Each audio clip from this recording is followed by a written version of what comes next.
Hi guys, welcome back to my channel. So if you just stumbled upon this video by any chance, please make sure you subscribe, like this video, and if you want to see more of this content, you should definitely be here.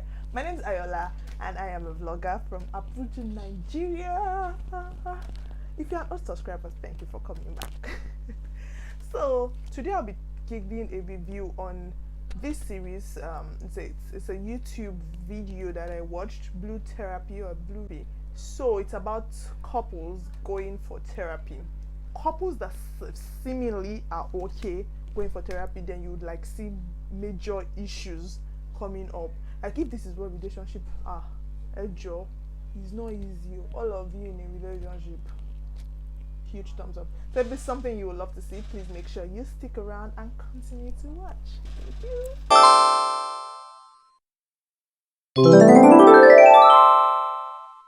Okay guys, so Blue Therapy, yeah, it's a first couple. The lady is Nigerian, the other guy is Ghanaian, and the other couple is I think they're both Nigerians. From the build up of the conversation, I think they're both Nigerians. So it was so hilarious, like I had to like put up a poll on Instagram asking if people have watched it, and yeah, I think a lot of people had not seen it, but I also encourage that they go see it because it's a lot. Like, you people in a relationship, you are doing a lot. So okay, so the first couple, yeah, I will just give like a review of the series and also give my thoughts on everybody as each characters are. I still found something to learn from every one of them. Okay, so there is this first one that I'm particularly very I find very funny. Okay, so her name is Deborah and the other guy, her partner is Jamal. Here's the story. Jamal is a 27-year-old guy. I really hope, before I go into the story, that this Blue Therapy is not scripted. I really hope they're actual couples, because I can envision that they're actually people that are going through these things in their relationship and may not actually come out to say it. So Jamal is this guy that is a fitness trainer, entrepreneur, blah blah blah, has a social media market, deals with a lot of female and male clients, as the case may be. Then she also claims she works 9-to-5 job, and they've been in a relationship for about a year now. Okay, so breakdown of the relationship. I think the relationship is a very givey relationship. Like, the girl always wants gifts, she wants to be treated like a princess. But yeah, the boy is a slave in the kingdom. Yeah, I don't know, because according to all the story, I never got an information once that she treats him like a king or a prince, whatever the case may be. So David, because they seem to have issues that are not getting resolved, and they really want to resolve their issues. So number one issue is, she said he has not introduced her to like his family, his parents and stuff, and he met her own family. I don't know, guys, is this an issue? Is it like you're dating somebody for less than a year, is it okay that you have met their family? This is dating, and I know that a lot of people really take dating seriously. You should take dating seriously. I for one will take dating seriously anytime, any day. But visiting the parents is like a huge step. So for her, he's not taking her to visit the parents is a huge red flag. And for him, he's saying, I come from another background, like he's Ghanaian and stuff. So my parents might want a Ghanaian lady, but I'm dating you and I love you and stuff, which is very good. But at the same time, in my own honest opinion, on that note, I feel like if he really wants to pursue this thing, if they finalize that they really want to be together, you should see her parents. You should let her see the parents. But if he's still unsure of her stance in his life, then maybe you should end it. My opinion, don't come from my head. Secondly, she is a, sorry to say this, but she sounded like a spoiled brat for me. So this axis, yeah. So he's saving to buy a house and she knows about it, but he still finds time to like buy her gifts. She's claiming that he, in the beginning of the relationship, he was giving her more attention, he was buying her more gifts, but now just once in a while. My sister, the truth is, on Jamal's side, I feel like if he knew he could not keep up, he shouldn't have started it. But when you're trying to get somebody to date you, there are things you do that you generally can't sustain, which is not a good thing actually, because you can't introduce me to a life and now take it away from me. It feels like it's fake. It feels like you were just trying to get me. That's the reason why you did those things. But on his own, in his defense, never took light. This is Nigeria. So as I was saying, his perspective was that he buys gifts for her, yeah? But it doesn't come as often because he's trying to save. Okay, Deborah is 24 years old, and for him, she still likes the fast life. She still likes like enjoy and chill, which is good because I like to enjoy and chill. But so much of everything they say is bad, yeah? So this Deborah wants him to buy her gifts. And these gifts that we are saying, Gucci, Prada, LV, that she wants. And I am watching the video and I'm thinking to myself, then how do we save? If he literally used everything good, every single, he didn't even want me to buy my tongue. Every single thing he makes to buy her gifts. I don't know how they're supposed to sustain the relationship, and this relationship has been on for 1 year. So he's like, you say your love languages. So long and short of the whole thing, she wants attention, she wants everything, and my whole point is, then why are we not talking about what the guy wants? Because throughout the section, I don't know, okay, it's just 3 episodes in, so I would not really say. So for episode 1, it was just about the parent visitation and the gift thing for episode 1 and 2, I think. Yeah, and episode 3 too, majorly. So he's trying to make her like see reasons and understand. But my dear, their relationship is just very funny, and she seemed like a very spoiled brat. And you know the funny thing, oh yes, the sweetest part of the entire section for me on Deborah and Jamal's issue was when Deborah said her dad treats her like a princess. Her dad drives her everywhere she wants to go to, even when she can actually drive, and that's what her standard in a man is, and that's what like she envisioned to have in a relationship. It's so good that she has a standard, and it's so good that she knows what she wants. Like, that's why I really like her. That's like what I not like her, but that's like the lesson I picked from her.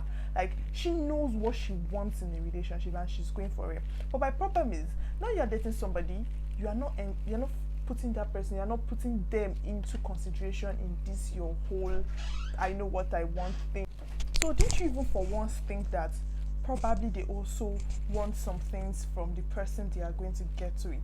So that's like the conflicting things. I'm not here to tell you people everything that happened in blue therapy. I beg. It's just a lot, and it's a show I would love you guys to see, and also like comment about it in the comment section. I think I would figure out some of my friends that have seen the show. I think I'll bring them on and we will just discuss about it. So long story short, in Jamal and Deborah, they have like conflict of interest in what they want and how they want it. And the sweetest part I was trying to tell people, oh god, before I forget, was when at the end of like I think episode 2, Jamal finally had a word in. Was like, what do you bring to the table? And in my head I was like, so it's even a question. That means that there's something you're not bringing auntie. You're not bringing So he asked her what you bring to the table, like what your input in this relationship, and she was like, that's so rude. That's so rude. Like, he's not supposed to ask you. Like, she has been throwing jabs at him from like the beginning of the episode to the point where he asked her that question. She was like, that's so rude. You're not supposed to ask me that. You know that thing that they used to say that you don't want them, what you don't want them to do to you, you are doing to another person. It's bad deal. So then he replied, And Jamal, what are your expectations? It's funny she says that because I feel like I do that already. I think the question I've actually got for Deborah is, what exactly do you bring to the table? Are you joking? Did I start? That's rude. That is very rude. I don't, like, should he be asking me that? did I stutter? Did I stutter? Okay, so Deborah is really young. She still loves the fast life. She still wants to chill. She still wants somebody that buy has Gucci and Prada every single day of the year. And I'm thinking to myself, if he keeps buying that, how do they progress? How does it save for the house? How does it get and like save up for the future? Because now, for me, she's thinking of the now. Defense, yeah. Jamal should have never introduced her to a life he couldn't sustain. If he knew he was going to be the guy that would buy her gifts once in a month, he should have just started that like before she agreed to like finally date him. I don't know for how long they courted before they decided to like proper date. But I feel like if he had probably chipped it in like I would buy you gifts. I love to buy you gifts. Like I love to take care of you. I want to protect you and stuff. But I have shortcomings. I'm human. I am not a genie. I can't be making wishes drop here and there. Maybe it would have like really still helps their relationship. Guys, so Chioma and Paul relationship is another ball game entirely. Like I thought Deborah and Jama's relationship was funny. This is even critical. Like they've been together for 3 years, and I keep saying to myself, what have they been doing together for 3 years? How did they last this long? Because Paul is a egocentric, annoying, arrogant young man.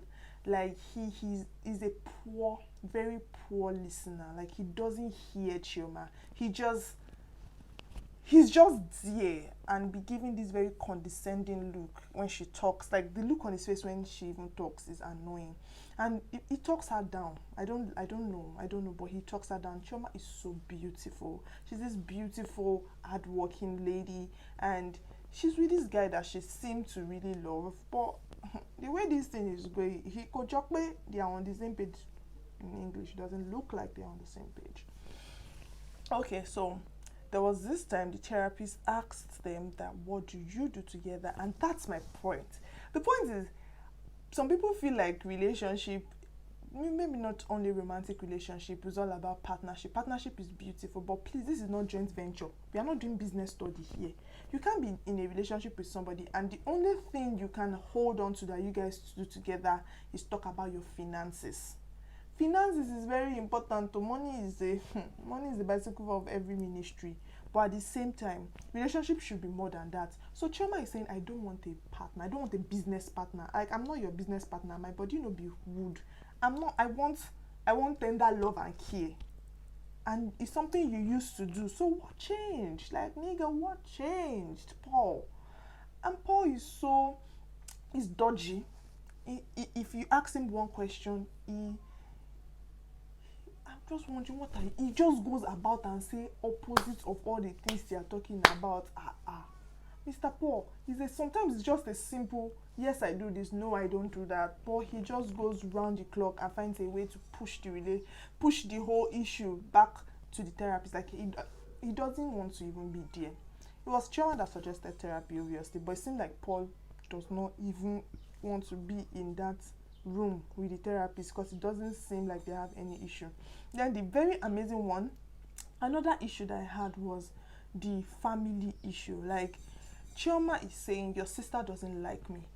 Trust me, women know when another woman, especially from a family she's supposedly dating or going out with their son, she can tell when someone doesn't like her. And the fact that she knows that Paul's sister, quote and unquote, doesn't like her, and she has tried to relay this issue with Paul, but he doesn't get it. Like this is something you can do when you find out that your sibling or your relation doesn't like the girl you're dating. Is either you try to bridge the gap or just make sure you reassure the person you are dating over and over again that this is me and you against the world. It is not you versus me or me versus you. It is both of us, both of magic. Oh my goodness, I'm making me speak back. Both of us against the world. But it seems like Chioma is fighting a battle with his family, and Paul is aware of the battle, but he's just letting her fight on. And it's obvious that she can't win. Like she can't even win at all. So he's saying, your sister doesn't like me, so why on earth does she bring her kids? Okay, so Chioma, Paul's sister used to come and drop her children off. You know when you are giving somebody attitude, but you still be asking for favor from them. You think they are stupid? They are not stupid, and she still helps you babysit your children while you go and chill out. Like, you think me, I don't want to chill out with my girls, or I don't have a life of my own? And Chioma finds this as an issue. Like, if we are on the same page and you come and you ask me to babysit your kids, oh my goodness, with all my heart and my love, I would do that. But we are obviously not on the same page. Why do you even feel comfortable leaving your children with somebody you feel some type of way about? And Paul doesn't even, as in, even when the therapist told them, okay, what do you think, like, can you make these two people come together? Can you bridge the gap between your sister and your girlfriend? Paul still did not get it. So Chioma, I don't know what you are doing with a guy that did not get half of all the things you say. But sister, I wish you all the best.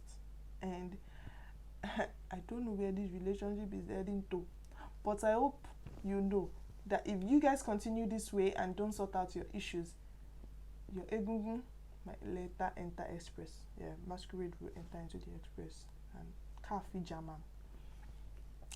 So guys, I'm not here to tell you people everything that happened in Blue Therapy. All I'm here to tell you is that it's a show that is worth seeing, because people actually go through these stuffs in relationship. And I shouldn't say all the bad parts about Paul. Paul is very goal oriented. He's a goal getter according to how I perceived him. Maybe he's very arrogant towards it, because if you count how many times he said here, work with I connect, blah blah blah. I don't even know how he said it. It was a lot. When they ask you simple question like, who do you work with, what do you do, he goes up and above. I feel like he's somebody that he likes people to really respect him. If Paul have the money that Bill Gates have, we would be buying oxygen. Like, that's how bad I feel like he is. But he's very goal oriented. I wouldn't lie about that. He likes to do check and balances, which is fine. And he seemed like somebody that would push you to do your best, even if it's not in the best approach. It seemed like that. Chioma is an African woman. Chioma is a very understanding lady, because if she's not understanding, I don't know how she will still be in that relationship up until this time. So she's very understanding, she's caring, she's loving. Like, she's the lady that will want to do so much for you, but be firewood. She also wants the love to be reciprocated, and that's how I see her. So I probably will do a follow-up episode on this. I am not sure yet, because the series keeps unfolding different angles every day. So if you've not seen it, Blue Therapy, please go and see it.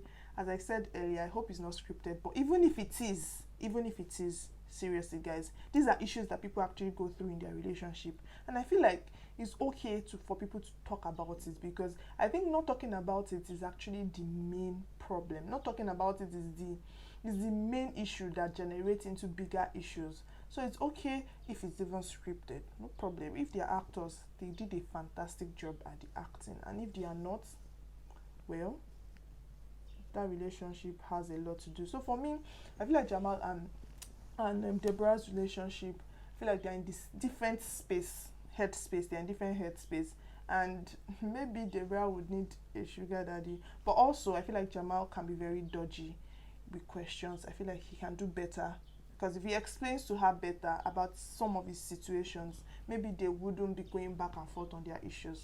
That's that about them. For Chioma and Paul, Chioma, baby girl, you need to, like, it's either you run or be ready to, like, fight till the end, because this will be a lot of fights, a lot of work. Maybe not fights, but a lot of work. And if this relationship are going to work, I feel like they are going to make a lot of compromise. And I hope that in the end you don't over compromise, that you would now have a very sad ending. So instead of saying you are very understanding, you love this guy, you want to keep pushing and have a very sad ending, because you have to, like, lost yourself, some of yourself along the way. That's what compromise is. But how much compromise can you make for someone? How much compromise can you make? How much of yourself are you willing to let go for someone else to be happy? So I feel like their relationship has a lot. Even after the therapy, they need to sit down and talk, a lot of talk. Thank you guys for watching again, and if you've not subscribed, this would be a good time to do so. I would really love that you do subscribe, turn on the notification button to see when I upload new videos. And yes, I know this video is late. I know you guys have seen episode 4 and 5 of Blue Therapy, but hey, better late than never. Yeah, I love you guys. Thank you so much for coming to my channel, and see you in my next video.